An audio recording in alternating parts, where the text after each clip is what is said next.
చాలా మంది నాకు ఎప్పటి నుంచో తెలిసిన వాళ్ళు ఉన్నారు. వంశీ అన్న, శేఖర్ అన్న, రాధన్న ఇలా చాలా మంది అందరూ ఫ్రెండ్స్ ఉన్నారు. ఈ సినిమాని ఆహ్, ఇంతకుముందు టైటిల్ లాంచ్ ఓపెన్ చేసాము. అప్పటికే జనాల్లోకెళ్ళిపోయింది.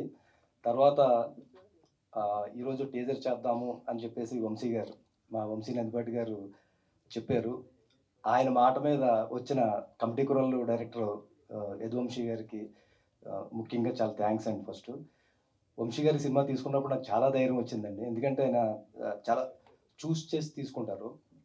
ఆ సినిమాలో ఉంది అన్న తర్వాతే ఆయన చెప్పి ఆయన తీసుకున్న తర్వాత మాకిచ్చిన గైడెన్స్ గాని, వాళ్ళ టీమ్ గాని, తర్వాత ఈ సినిమా ఇప్పుడు మేము తీసి ఫస్ట్ కాపీ ఆయన చేతిలో పెట్టినప్పుడు, ఆయన చెప్పిన చేంజెస్ తర్వాత చాలా కాన్ఫిడెన్స్ వచ్చిందండి. ఈ సినిమా ఖచ్చితంగా హిట్ కొడుతున్నాము అనే ఉద్దేశంతోనే ఆయన కూడా డే అండ్ నైట్‌లు టీజర్‌కి కూడా ఉండి ఆహ్, మనం ఇప్పుడు చూసిన టీజర్‌ని చేపిచ్చారు.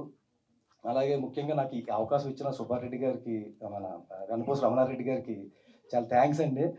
ఆహ్, సుబ్బారెడ్డి గారు వంశీ నందిపాటి గారిని పరిచయం చేశారు మాకు. ఆయనకి కూడా చాలా థాంక్స్. ముఖ్యంగా ఇందులో వెన్నెల కిషోర్ గారు. ఆయన కోఆపరేట్ చేసిన విధానం యాక్చువల్ షూటింగ్ వల్ల ఆయన రావడం కుదరలేదండి.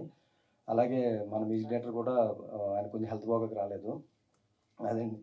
ఇంకా అనన్య గారు, రవి మహాదాశ్యం గారు, ప్రభావతి గారు, నాగమహేష్ గారు, వాజ్పేయి గారు, ఇలా శశి గారు, ఇలా అందరు ఆర్టిస్టులకి కూడా చాలా థాంక్స్ చెప్పుకుంటున్నాను. అలాగే నా టెక్నీషియన్‌లకి. తర్వాత నెక్స్ట్ ఈవెంట్లున్నాయి. నా టెక్నీషియన్‌ల గురించి మిగతా వాళ్ళ నుంచి మాట్లాడతానండి. ఆహ్, ఎక్ ఎక్కువ మాట్లాడదలుచుకోలేదు. Next cinema